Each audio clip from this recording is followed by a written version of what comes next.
Hi, I'm Dexter Gelfand, and I'm going to give another brief talk about my practice that I call therapeutic spiritual counseling. This one's going to be very simple, and what it's about is love, empathy, and relevance.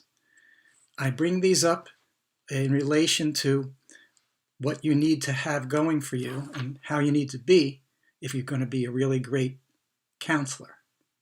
And this very much applies to my practice. I'm sure to many others as well.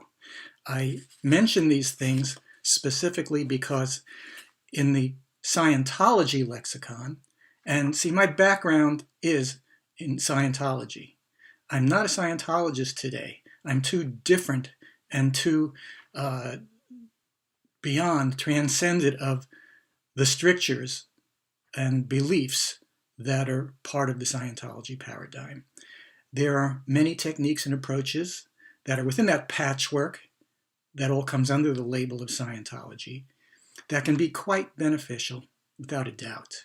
I don't buy the entire package or the entire cookie cutter sequence of processes and what they call levels. I don't feel that's best for, or not likely to be best for, any individual. But nevertheless, very much of my background matrix, where I'm coming from, my earlier passage included experience in Scientology. Not Scientology alone, but a big part of it. So that's why I specifically want to point out, being that I have so many friends and I'm so connected with others who are Scientology practitioners and good friends, that there are three key concepts and words that you just really won't find in the Scientology lexicon, at least in terms of, in relation to processing, to sessions. These are as important as it gets. And these are love, empathy, and relevance. First of all, if you cannot easily feel love for the person in front of you as a counselor of any kind, but specifically in relation to this type of counseling, you're going to fail to a marked degree. You don't imagine that love. You don't pretend that love. There's no phoniness in this, okay?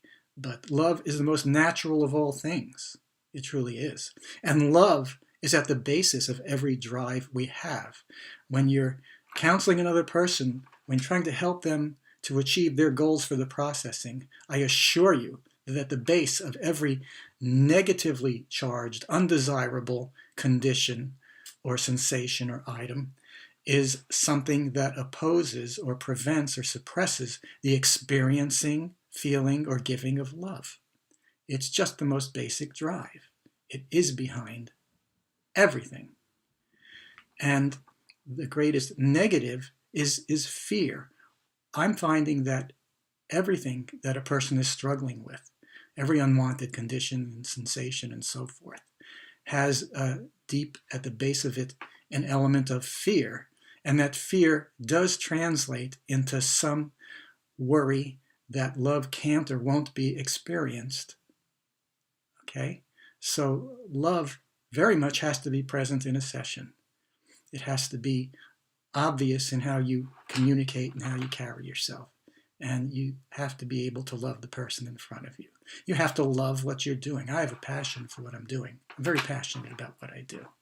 I think it probably comes across when I speak. I certainly hope so. I believe it does. And so that is extremely important. And then empathy. What is empathy? It's feeling the other person. It's feeling what they're feeling. Okay? And I know that in the Scientology paradigm, there's this training of TRs, and there's very much built-in idea of, it's really of not being affected by the person in front of you, which is to say, resisting their energies, resisting what they're emanating. That's the opposite of empathy.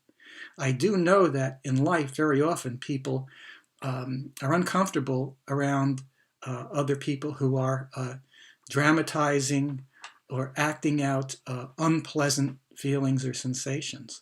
Well, you know why you're uncomfortable with that? It's because something in you is resonating with that. And you don't want that triggered. It's uncomfortable to experience. Well, as a counselor, or in Scientology as an auditor, there is some of that coming into play in the way the training is done for most people, in that there's a coldness, a clinical approach, that love is missing, and so is that empathy. Well, it's okay to feel what the person is feeling, whether it's in life or whether it's as an auditor, a counselor in a session. You must be willing, fully willing, to experience the person in front of you. If you are in any way resisting that person, you're going to suppress and block their expression and their digesting of what they need to express and digest, because that resistance will come across. That will affect how confident your client is in you. That will affect how safe and trusting they will feel around you. It's okay to experience whatever your client is experiencing. You need not react to it. You only need to experience it. And that's empathy. If you don't have empathy, you're not with your client. It's just that simple. You are observing your client. You want to be with your client. That's what they need. And that love and that empathy, well, they're more important than any technique. They're more important than any philosophy. They're more important than any approach, any paradigm. They come first, okay? And any paradigm, practice, or technique that doesn't recognize the importance of love and empathy, and in its place tries to insert a series of instructions and mechanics, well, in my view, that can only at best be superficially successful. Now let's talk about the third element, relevance. What do we mean by relevance? Well, as with Scientology, there are also a lot of other things that have a, a system, okay? A system whereby everybody experiences the same techniques, the same approaches, in the same sequence. That is not relevance, okay? Relevance is when you take up with the client what they are manifesting here and now. You can and should have a plan for a session, but it must be flexible. It must, in Scientology, they have the expression to parallel the mind. Okay, but there's sort of an assertion that using the same generic cookie cutter steps with everybody is paralleling the mind. The problem is that our minds are not the same from one person to the next. We have different spiritual architectures, different identities filtering out how we perceive and how we express ourselves. We have different feelings, we have different sensations and different conditions and different priorities of what we feel we need to address. And these are driven by our own individual goals, what we want for ourselves, states or conditions of being, abilities, and so forth. So everybody's an individual. So in order to be relevant, you must always be willing to take up what is on the client's mind now. Now, as I said, it's good and important to approach each session with a plan for that session based on what you already know, based on your last information and the last session and whatever you have to base it on. And you start from there, but again, have to be flexible. That's why I would start every session, I do start every session asking, how are you today? What's on your mind? How have things been for you? What have you observed or noticed since your last session? And just most importantly, just what's on your mind now? Okay, and if that parallels, as it normally does, the steps of what we're doing currently and we've been doing and the session plan, then we simply continue. But that is not always going to be the case. Also, as the session progresses, different things can emerge for the client. Now, a Scientology auditor who is primarily interested in having the client in front of them finish what they're saying so he can give his next process or his next command, he's not being with the client, okay? You want that client to take as much time as they need to digest whatever is on their mind, to express whatever they need or want to express, because that right there, that's where the processing takes place. It doesn't take place when you're asking them a question. It doesn't take place when you are satisfied that you've gotten your answer. That is almost completely irrelevant, not totally. But what's relevant is that client's stream of consciousness, their spiritual compass. In Scientology, they have a rough, too mechanical idea of this instinct or spiritual compass. It's referred to as a file clerk, as though there was this servo mechanism which its function is to be controlled by the auditor. That's incorrect, and that's just imposing too much control. You shouldn't be imposing a lot of control on a client. That's inhibiting. The session is the context in which that client can process what they need to process, the things that are barking at them. What's going to have the most benefit, the most meaning for anyone is addressing what they're feeling, okay? Not what you can trigger in them so that you can then relieve them of what you've triggered in them. Okay? I mean, if you could give somebody a toothache and then make it go away, sure, they'd experience lots of relief and they'd think that was wonderful not to have the toothache anymore. But I don't think that anybody should be triggering in a person some unwanted sensation or feeling, because we should be in the business of resolving things, okay? Things that are relevant, things that are on the person's mind. Not finding things we can trigger that we're not troubling them in the first place. You would think that would be obvious, but there are paradigms like Scientology.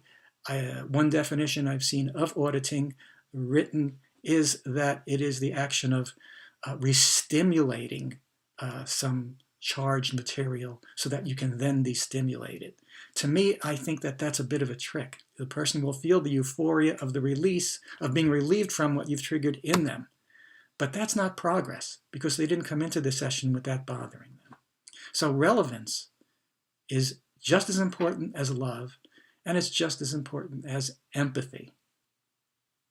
And in the middle of a session, if you need to shift gears, because now the client's mind has taken them in a certain direction, that's a result of where you started from. It allowed something to emerge, to present itself, that really needs to be digested, to be processed. That's why it happened. There's a drill for auditors in Scientology that I could not disagree with more. It's TR3, Training Routine 3, which goes something like this. The auditor, the student auditor, says to the person who's sitting in the role of the client, or what they call the PC, the pre-clear, says something like, "Do birds fly?" And the pre-clear, if the pre-clear says yes or no, a direct answer, then the auditor acknowledges and then asks, "Do birds fly?" And if the person sitting in the role of the client or the pre-clear says something that seems irrelevant, let's say, "You have big feet," or something, or I have an itch on my nose. The auditor's trainee is then to say, "I'll repeat the auditing question. Do birds fly?" Which is a communication to your client that what they said was irrelevant and unacceptable, and so you're asking the question again. I just can't think of anything that's worse to do in an auditing session than to say, "I'll repeat the auditing question" in that context. Whatever comes into the client's mind in response to something you say or ask does relate to it, even if it doesn't seem to. So I have to tell all of my clients, particularly those with a Scientology background, do not suppress any thought or idea that comes into your mind, even if it seems like it does not answer the question at first. Because if you just follow that stream of thought, that stream of consciousness, the relevance will always present itself. It will always emerge. And this has borne out in thousands of sessions that I've done. I've seen this every single time. There is never a justification or need or appropriateness to not accept a client's response, ever. And your clients need to know that. They really need to feel comfortable to express whatever comes into their mind, and not fall into the role or identity that they're trained to take on in drilling these training routines, this TR3, training routine 3, which does in fact indoctrinate Scientologists, even when they're the PC in the session, to restrain and restrict and suppress any response that comes up within them that doesn't seem like a yes or a no to the question, or it doesn't seem to give the item that's asked for. And it's a terrible thing. Again, the fact that something came up, even though it seems irrelevant at first, if you just let that story continue, let that image develop, the relevance always emerges. And that's part of why what they call in Dianetics or Scientology the file clerk. It just isn't properly understood. It's your instinct. It's your spiritual compass. And there is nothing that should diminish that. It should not be redirected or misdirected or not accepted. It's gold. Take it and give your client all the time they need. Don't be in a rush to say or ask something once they're looking somewhere. It's not like anxiously waiting for them to stop speaking so you can say or ask something. Again, that's not where the benefit is. It's when they're looking and digesting and expressing, but mostly when they're being silent and they're looking, but they could be speaking at the same time. But that's where the benefit is. That's where the gold is. And when you've got a client who's looking and speaking, you can just be with them and relax. That's a wonderful thing. It's a wonderful thing, whether they're laughing, crying, or seem relatively expressionless, but lost in thought. One of the best things a client can say is, I got kind of lost. Am I answering the question? What was the question? Because that means they are so faithfully following their own spiritual compass. They're going exactly where they need to go, and they're not worried about something like correct behavior according to what a PC is supposed to be doing or some such thing. Okay? That is gold. What you want to do is create a context in which your client feels totally safe in experiencing, digesting, and expressing what they're experiencing. And you be with them. That's the empathy. And you appreciate how important this is for them. And that's the love. And they're going exactly where they need to go.